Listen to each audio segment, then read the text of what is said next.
you're one of the few remaining heroes in the Marvel Universe that has not been turned into a zombie and hold the key to turning the tide.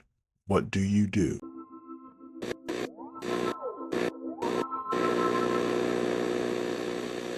So how goes it, folks? Jolly Yellow talking to you, and welcome to Transmissions from the Beyond, where I explore lesser known, but this time majorly known, works of science fiction. So this past week, all of a sudden my oldest daughter was in the mood, and she started watching Marvel Zombies, and hey, it caught my attention. I'm into Marvel. Zombie stuff is interesting. So ended up sitting down and watching all 4 parts of that mini-series just right there in a row when I kept thinking, oh, I'm just going to spend a few minutes. Nope, 2 hours gone quickly. But anyway, let's move on to the premise. The series starts off with Kamala Khan, Kate Bishop, and Riri Williams walking through an empty city when suddenly they're attacked by what looks like a zombified Hawkeye. They soon find a clue to what could save their world from the virus that has ravaged it. Okay, so as I said, my daughter started watching this the other night. I kind of got pulled into it and I just sat and watched the whole thing without realizing I burned 2 hours of my life. I'll say one thing that I very much liked about this is it utilized characters from, these newer waves of MCU content that really weren't seen as main characters, main heroes back in the original first 3 waves leading up to Endgame. So it gives us, some different characters to watch.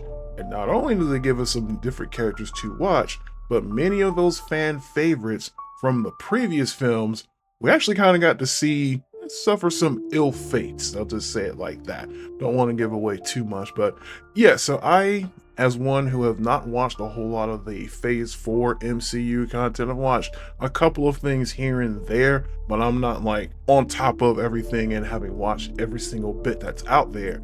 It kind of felt fresh to me to see something with this, I don't want to say new, but it is, I guess, to me, new set of lead characters and carrying on a story there instead of just seeing Iron Man, Captain America, Thor doing all the work. They show up, but they're not the lead characters. On the other hand, there's a couple of things that I might have wanted to have seen differently.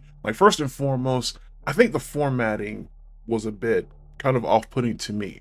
It's a 4-episode miniseries. Each episode's about 30 to 40 minutes. I think the longest one was 40 minutes. Me personally, I'm kind of wondering, why didn't they just go ahead and put this into, one long, that would make it roughly a 2-hour movie, maybe 210, 220 like that.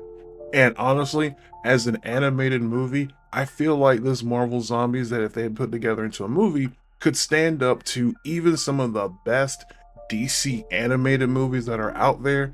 This is a very solid, engaging story, has you on the edge of your seat of what's going to happen next or what's going to happen to what characters. Speaking of what happens to some characters, and this could be something that I missed because I'm not up to par on all the happenings in these recent phases of the MCU, but there are a lot of characters who were just, there and infected, and you're kind of left wondering, how did that even happen?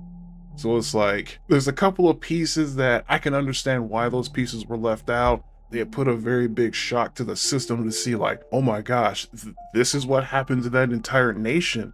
So I understand that reasoning, but at the same time, I kind of wish there's a few more bits of explanation to the exact fate of some of the characters. Now, as to where you can exactly watch this is Marvel, owned by Disney, so it's going to be an exclusive on Disney+.